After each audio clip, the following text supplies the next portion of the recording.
Good evening. This is Dominic with the Backvlog. This is my second. Um, uh-oh. Robin's already starting up. She's already starting up.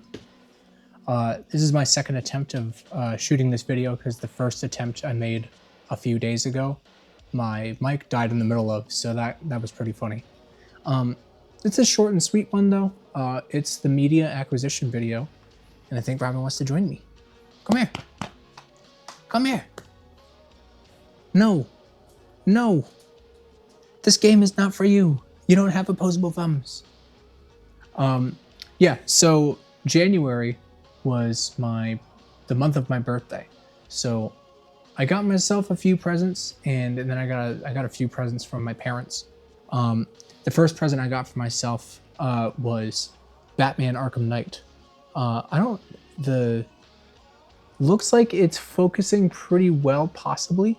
It also looks like the frame rate's a little wonky, but yeah, Batman Arkham Knight. I had this game a long time ago. It was actually a copy of my dad's game, and I wanted to play. I was getting the hankering for the Batman games again, and I was gonna play Origins and then like go through all of them. And I was like, well, I don't have Batman Arkham Knight, and I don't know when I'm gonna get back Batman Arkham Knight, so I'm not even gonna play Origins right now because I never played that one. That one's still on my backlog. But now that I have this, and now with the consideration that Batman Arkham Origins is a Christmas game, perhaps I will start my Batman journey again at the end of this year, come Christmas time. So yeah, I'm really excited about that one.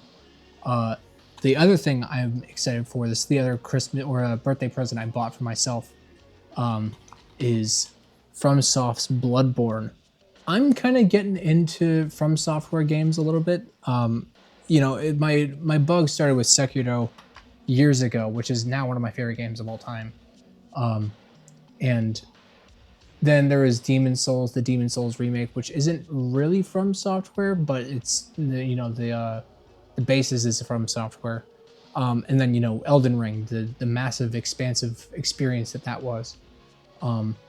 Bloodborne, I find really interesting because it's in a Lovecraftian horror setting.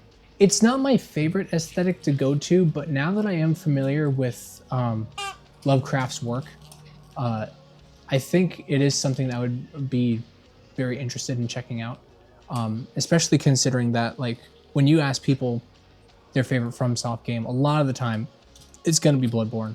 I gotta see what the deal is. So I think because it is more of a horror theme, I will potentially play it around Halloween time, or the month leading up to Halloween time. Next up is the gifts that I have received from my parents. Firstly is the game Sifu.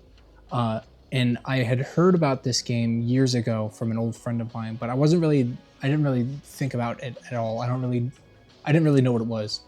But whenever I found out that it's basically like a game about combat and getting better at it and, you know, mastering it, I felt that was really intriguing because I really like a good challenge.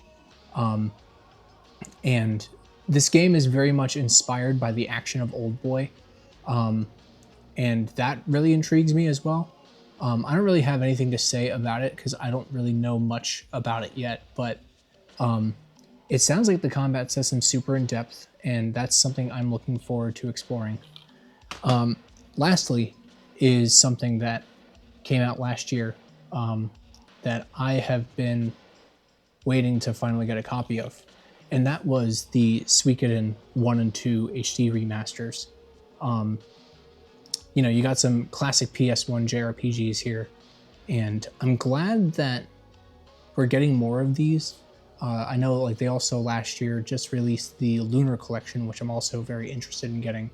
But I'm glad that they're bringing back these classic JRPGs because these things are becoming more and more sought out after and more collectible and valuable when it comes to retro game collecting, which sucks because I really like this genre.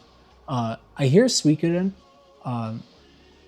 is among one of the best classic JRPG series, just because of its political complexity, as well as the vast party members, or the vast amount of party members that you can have. I feel like I've heard that there's like upwards of like 90 different party members that you can choose from here, and that all of them are like super fleshed out, with their like individual narrative, like plot lines. And that is, I mean, obviously it's intriguing, but intriguing is not even the right word for it. That's just mind blowing, especially when you consider the time period that it came out at.